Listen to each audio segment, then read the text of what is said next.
Hello, everyone, and welcome to another episode of Whiteboard. My name is Harshit, and I'm the Director of Business Alliances at White Labs. We are a digital agency specializing in SaaS and e-commerce SEO. And my today's guest is Saket Toshniwal, Senior Director at Growth at MoEngage, an insight-led customer engagement platform for the customer-obsessed marketers and product owners. A big welcome to you, Saket. I'm so happy to host you today. It's my pleasure, Harshit. Thank you for having me. Well, let's start with your journey, Saket. Would love to know about your fascinating professional journey so far and how exactly MoEngage happened. Yeah, I it's been like a decade since I joined this space of Yep. customer engagement retention. It's been pretty interesting. I first moved to France, then did my master's, then moved to the Netherlands, then moved to work at Philips, one of the in the global digital marketing team, and then moved to Germany in the space of customer engagement in different roles. But my biggest stint has been at Livu, where I started as a product manager and then moved up to the head of growth, product marketing, and CRM. And the last 2 years have been at MoEngage, and it's been really good. It's been on the other side, the vendor side of of the SaaS business or the CRM customer engagement.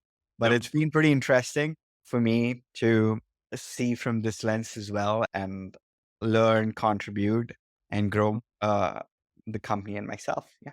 That's brilliant. That's brilliant. Let's talk a bit because like MoEngage is known for its customer engagement. Right. Please tell us more about the key features and advantages of your platform for like your main target audience, please.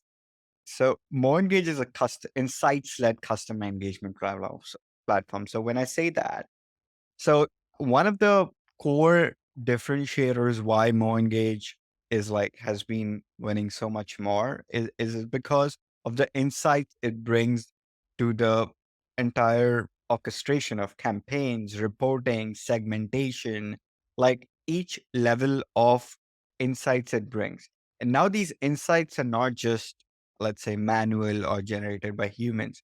There's insights which is behavior and from user behavior is made by AI, insights that's made for marketers to make it easy for them to find out which segments they could target, which Ah, segments they could engage, which segments are best performing, and not just from a segmentation standpoint, but also when you do the like campaign, build out the campaign, what like when I was a marketer, I used to think, okay, this is my onboarding journey. People follow this journey, and then we used to have like probably 5 or 10 different ways of onboarding journeys depending on the mm, customer and region or language and so on.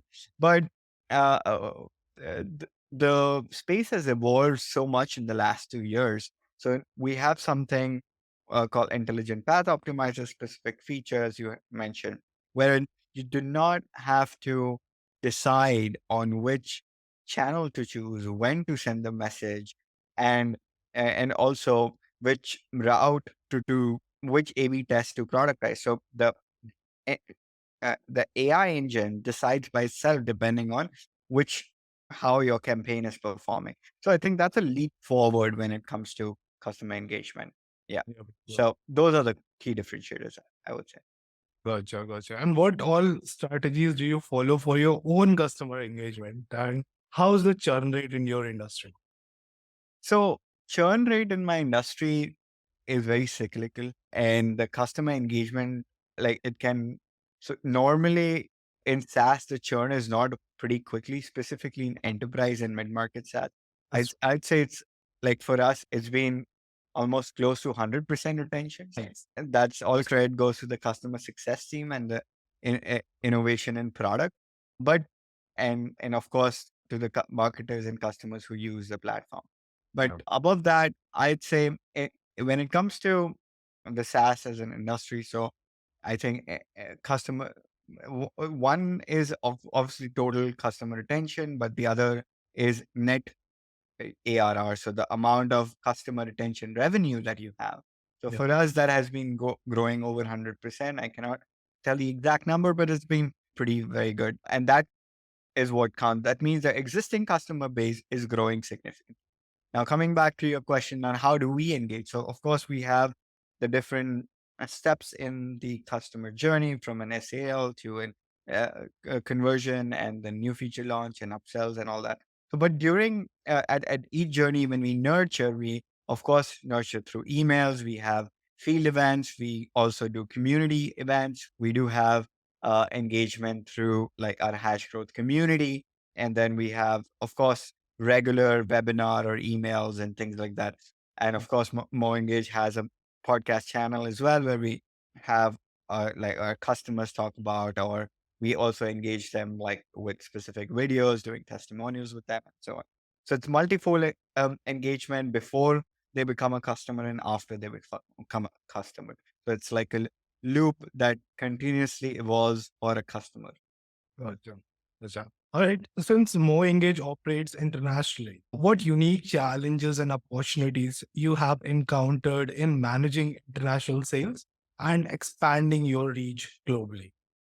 So MoEngage does have offices in 13 countries.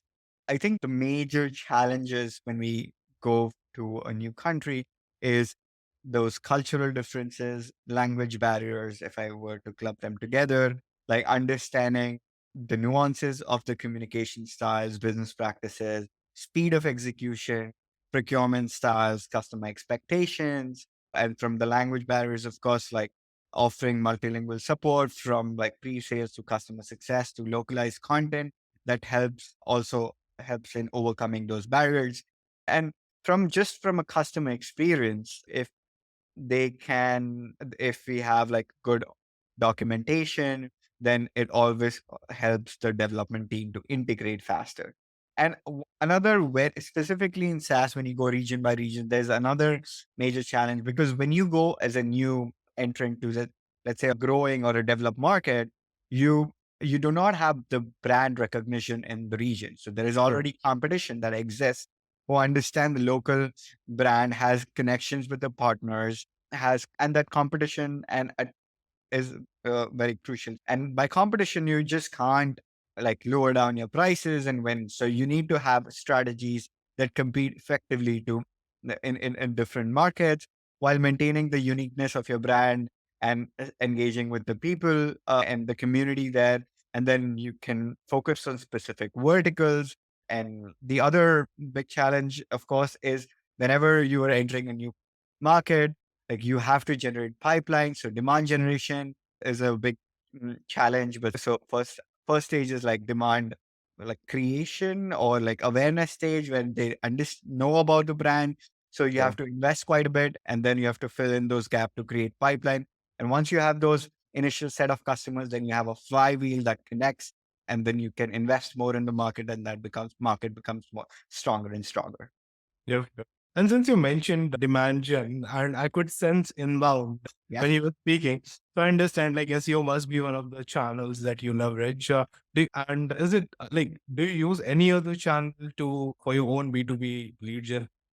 Oh yeah, we definitely use a lot of channels, not just and say we have demand like a tool for demand gen like demand base, for example. Then we have things for content syndication. Then we do like also email marketing quite a bit from to our potential customers. And we have webinars. Then we have physical events. So we do have like different channels the way Mm. we engage our customers. And then for specifically our existing customers, we engage quite a bit on Slack. Then we have this QBRs and things like that, which is a continuous improvement for the customer to grow along with us. Gotcha. Can you provide an example of a successful go-to-market strategy that you have implemented at MoEngage and the results you have achieved through that? Yeah. So without taking specific names, because I don't want to take specific names, but it was specifically this year, for example. Mhm. So there was a competition in like one of our major competitors in the US which had a lot of customers. And of course, that competition came in every single deal. So we obviously first prepared as to, okay, how do we differentiate against the competitor? So we wanted to address that problem, that so that our sales folks in the US start believing that we can be the competition in the home ground. And how do we beat them? What are the differentiators? And what are the ways we can show the value to the customers better? So first off, we did this training on, got those differentiators, did those training, create those value selling decks. So that was first to get the internal team belief in that. Then second, we found out specific customers, like from like a list of customers of that competition that are interesting. And then we had specific parameters of those competition, like who are the leads, who are the which industry, which region, which state, what kind of MAU. And then we prioritize those accounts based on the focus of each sales reps. And once we have done that, so there was a strategy that involves marketing outreach and sales outreach, right? So there's some marketing digital campaigns and sales outreach. So sales outreach, of course, we can't just have regular cadence or going out. We definitely need to like personalize for specific accounts and cadence for a broader list, right? Because customers get or prospects get hundreds of emails in their inbox, and you don't necessarily get attention, and unless otherwise, yeah. So what we did, we had specific messaging with pain point, with solution, pain point solution, and then we also customized it. And also we surveyed a lot of customers from of those exist of that competition, found out what are the pain points that they are facing. And then once we surveyed that, we made sure that we have that insights into our decks, into the training, into our assets that we are communicating, into our messaging and positioning, right? So from a product marketing perspective, we were all set. From a training perspective, from sales outreach, we were set. We had the account enriched, we had the leads enriched, and then we started the enrich campaign. Then we had iterations of like phase one. You can't do all sorts of campaigns at one go, because as I mentioned, there are different phases as to when you have awareness, engagement, and then more generation, the leads or pipeline. So we started this, and then it was pretty successful not just from an outreach perspective, but also from a digital campaign, because that messages resonated to the audience. And then there was very high engagement and clicks on LinkedIn ads, etc. And then we had one, so we had, of course, generated lots of SALs, several SQLs, and a few opportunities. And one opportunity we did close, and that was a pretty big opportunity, 7 digits in dollars. And then so it has been a success story. So when my strategy for go to market, when you're doing for specifically in SaaS B2B, is not just look at from the lens of just outreach or specific accounts. You have to do your multi-threading. You have to ensure that whenever you're doing specific events or webinar, engaging those people. We experimented different ideas. So it's a cohesive thing where you have to bring in the synergy from marketing, product, and sales, or I would say marketing, operations, and sales mostly to get to actually win and this customer base. Oh, that's brilliant. All right. Because so let's talk some of the other angles as well. How does data-driven decisions making play a role in your strategy? And how do you use insights to drive customer engagement and business growth? What are the key metrics that you basically look after that basically drives you? For say when MoEngage and like for MoEngage customers, of course, we are looking at channel specific metrics when it comes to email, open rate clicks, and or the push, all that stuff, deliverability, reputation, all that. But when it comes to engagement, we are more looking at, okay, what outcomes is if what are the retention metrics? What's the engagement metrics? What's the volumes of sends? What's the deliverability? And are the sends like reaching the benchmarks of that specific industry? And if the send volume is too much, are the customers uninstalling the app, or if they are opting out from the push notifications, email, So Mhm. there are metrics specifically for outbound channels that we look at, like for the customers, right? Then we also look at from your inbound channels. So when you have your outbound channels and when they come to your in apps or your website, are the users converting it? Are they buying more and more? For example, if it's e-commerce, are they making a purchase and then make it the frequency of purchase, the time between two purchases, and the if it's a subscription business, then they're looking at like your retentions, resubscription rates, win back rates, all that stuff. So they're looking at from a cohesive standpoint from a customer engagement, retention, and revenue metrics. So revenue is something that really differentiates MoEngage again. And then we are not just like from those vanity metric, but really from those sanity metrics on the things that drives business outcomes and outputs and proves the ROI from platform from a customer standpoint, like that we look at. From a more engaged business standpoint, we are also very data and insight stuff. We do look at, okay, what's the pipeline generation? How is the deal progression happening? What's the total number of accounts that we have reached? What's the SAS generated? Because if we need, let's say, 10 accounts, enterprise accounts to conversion, then we need to work backwards. Okay, X number of opportunities, X and Y number of things, deals in the pipeline, X, then Z number of, let's say, some SQLs and SALs and out. So you have to work backwards and you need to know your proportions and how is your funnel and different regions have different funnels. So you look at, and then you try to optimize on those funnels and also increase those sales velocity. Gotcha. Gotcha. Okay. Let's talk about because like more engagement has achieved quite a lot of growth in the recent few years. And can you share some of the key milestones and lessons that you have learned along the way? So for any SaaS business, there are several milestones, right? So first is you is like first milestone is any customer starting to pay, right? Then you get a few customers starting to pay, and then you realize, okay, you need a product market fit.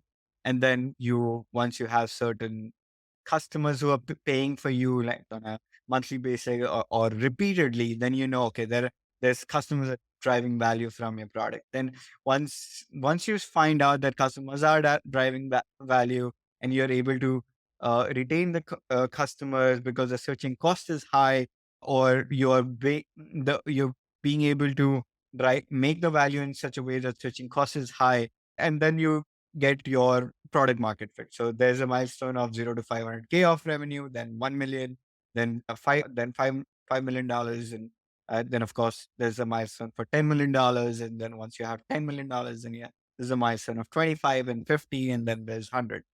And of course, the you start the very interesting thing about, so one is of course your number, the goal of total revenue that you have or the milestones, but the other is also amount of customers that you have and amount of enterprise customers you have. When you are smaller, when your brand vitamin B or brand is low, then you're getting more and more of SMB customers.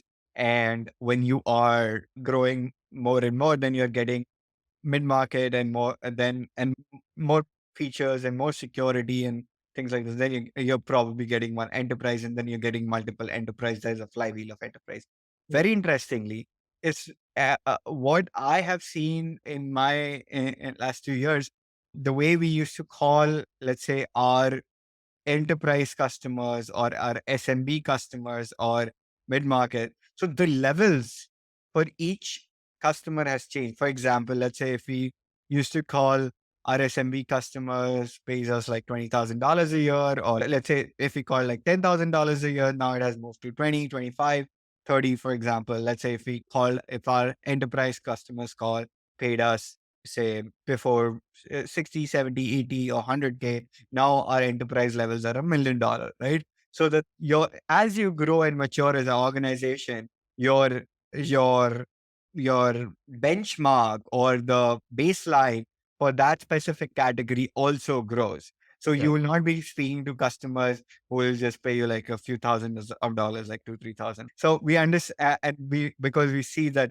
if you can, because enterprise customers, once you have it and there's a flywheel, it's easier to grow them. And obviously, they are much more profitable. I do agree. To be honest, like everything changes when you grow with respect to revenue. The way you acquire customers and The strategy that will be working for you when you were less than a million won't be actually working for you when you're more than, say, 10 million or whatever. So, yeah, to be honest, it's not just one aspect of it, but yeah, everything changes. Absolutely. Yeah. So, yeah. Now, coming to my last question, can you tell me what's new happening with MoEngage, product level wise?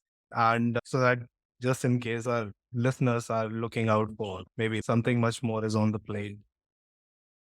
Yeah, so there is a lot of product update that happens at Moinga. In the last 1 year, we did 70 plus product updates, right? Oh, And and product feature, and the speed of innovation in the industry is high, but also like for MoEngage has been phenomenal. So specifically because there's a buzz around AI, we have prioritized a lot of features that our first feature of AI was in like 2018, right? So hmm, since that we have added so many features around AI. So we recently launched Merlin AI in the Hash Growth, New York, and that generates content for your different channels. You can A/B test all that stuff. And so there are things that we're doing a lot around, say, AI. Then we're doing for email deliverability.